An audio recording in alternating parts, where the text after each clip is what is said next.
ਬਿਸਮਿਲ੍ਲਾਹਿਰਰਹਿਮਾਨਿਰਰਹੀਮ। अस्सलाम वालेकुम दोस्तों, उम्मीद करदा तुसीं सारे ठीक ठाक होवोगे तो अल्लाह पाक तुहाड़े ते अपना खास फजल और रहम फरमाए।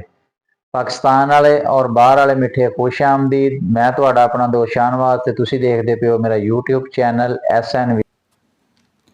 दोस्तों गड्डी तुसीं देखदे पे हो PKD 311,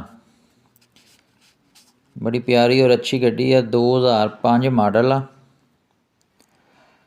अगर किसी दोस्त भरा ने गड्डी लैनी होवे तो तुसीं मेरे नाल राबता करके गड्डी लै सकदे हो। इंजन गेयर गड्डी दा ओके है, किसी किस्म दा कोई मसला मसैल नहीं। डब्बा गड्डी दा बाहरों शावर आ, बाकी अंदरों जैनवन आ गड्डी सारी। कोई लग्गा होया डब्बा कोई नहीं। काफ़ी सारे दोस्त पुछदे भी यार कोई लग्गा वज्जा होया तो नहीं, बनिया तो नहीं, रिपेयर शुदा नहीं। डब्बा अपनी जैनवन कंडीशन दा, लेकिन पेंट होया वा नवां। 2005 मॉडल आ, 14 व्हीलर गड्डी है। काफ़ी सारे दोस्त कह रहे थे कि यार PKD 311 ना 14 व्हीलर गड्डी सानूं चाहिदी है, सिंगल मशीन 2 एक्सल ट्राला। वीडियो च गड्डी तुसीं देखदे पे हो, बड़ी प्यारी और अच्छी साफ सुथरी गड्डी है। कागजात गड्डी दे सारे माशाल्लाह क्लीयर है, किसी किस्म का कोई मसला मसैल नहीं। अगर किसी दोस्त नूं ये गड्डी अच्छी लगे तो तुसीं दसना वा। इस वीडियो दे विच मैं गड्डी दा रेट तुहानूं वीडियो दे एंड ते दसूँगा। इहदा डिमांड जिहड़ी है थोड़ी बहुती डिमांड च कमी पेशी हो जाएगी। थोड़े जे पैसों का ये टाइम भी तुहानूं मिल जाएगा, ज़्यादा लम्मा टाइम नहीं करते। तो कमेंट च तुसीं इहदे रेट का भी दसना वा कि गड्डी का रेट ज़्यादा सी या मुनासिब सी।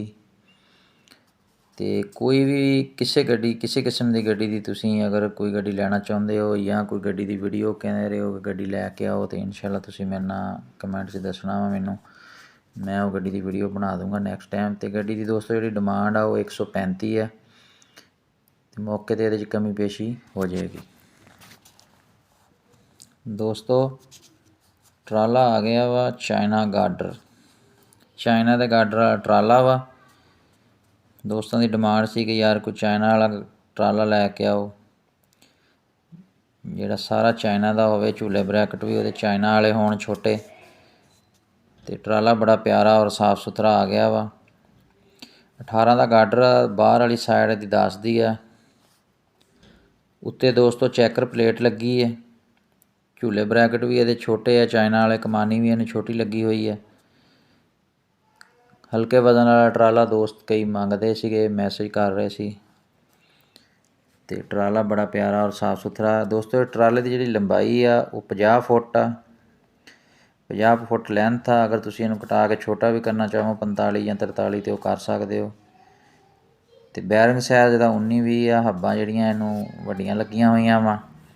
साफ सुथरा ट्राला वा। गार्डर ट्राले का साफ आ, कितों कोई डैमेज या हुंदा ना क्रैक वैल्ड वो कोई नहीं गा।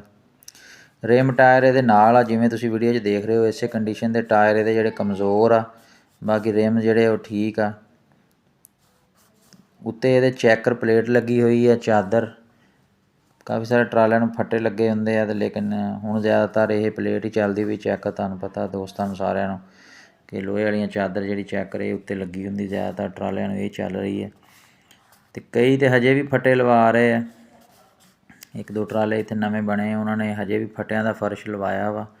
ज़्यादातर लोहे का ही लग रहा, बाकी हर बंदे की अपनी मर्जी है। वैसे लक्कड़ वाला फर्श भी सही हुंदा, काफ़ी हद तक वो बेहतर आ। कुछ लोग इनू पसंद करते हैं, कुछ ये फायदे आ तो कुछ ये नुकसान भी है, तो कुछ लक्कड़ वाले दे फायदे आ तो वो भी नुकसान आ। बाकी जिहड़ी चीज़ का फायदा हुंदा उहदा नुकसान भी हुंदा वा। तुसीं सारे दोस्तां नूं पता वा। जिहड़े लोग गट्ठां दा काम करदे आ वो लोहे वाला फर्श नूं पसंद नहीं करते, वो लक्कड़ वाला फर्श पसंद करते आ। तो जिन्हां ने लोहा लोड करना हुंदा वो इस फर्श नूं कहंदे बेहतर आ कि फट्टे जिहड़े वो टुट जांदे, जल्दी डैमेज हो जांदे, फिर पाउणे रिपेयर करवाउण वास्ते थोड़ा जिहा मसला हुंदा। तो उत्ते हर किसी की अपनी मर्जी है। बाकी रेम टायर यही है, कंडीशन इहदी तुहानूं दस दित्ती है। गार्डर साफ सुथरा वा। अगर ट्राला तुहानूं अच्छा लगे तो तुसीं मेरे नाल राबता करके ट्राला भी लै सकदे हो। सारा चाइना दा वा, चाइना दा गार्डर आ इहदा। तो इस ट्राले की दोस्तों जिहड़ी डिमांड आ वो हैगी आ 36 लाख रुपया। मौके ते कमी पेशी थोड़ी जी हो जाएगी, थोड़ी बहुती। तो कमेंट च तुसीं लाजमी दसना वा कि ट्राले की डिमांड जिहड़ी सी वो मुनासिब सी, ज़्यादा सी। अपना जिहड़ा ना कमेंट लाजमी करया करो। देखते हैं। ਇਹ ਦੋਸਤੋ ਗੱਡੀਆਂ ਤੁਸੀਂ ਦੇਖ ਲਈਆਂ ਵਾ, ਬੜੀਆਂ ਅੱਛੀਆਂ ਤੇ ਬੜੀਆਂ ਪਿਆਰੀਆਂ ਸੀਗੀਆਂ। ਅਗਰ ਇਹਨਾਂ 'ਚੋਂ ਕੋਈ ਵੀ ਗੱਡੀ ਤੁਹਾਨੂੰ ਪਸੰਦ ਹੋਵੇ, ਤੁਸੀਂ ਲੈਣਾ ਚਾਹੋ ਤੇ ਨੰਬਰ ਮੈਂ ਆਪਣਾ ਵੀਡੀਓ 'ਚ ਦੇ ਦੂੰਗਾ।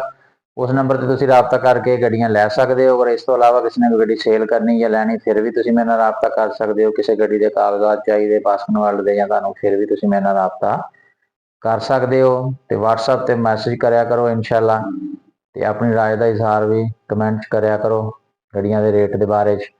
ਤੇ ਇਨਸ਼ਾਅੱਲਾ ਨੈਕਸਟ ਟਾਈਮ ਨਵੀਂ ਵੀਡੀਓ 'ਚ ਤੁਹਾਡੇ ਨਾਲ ਮੁਲਾਕਾਤ ਹੋਏਗੀ। ਤੇ ਅੱਲਾ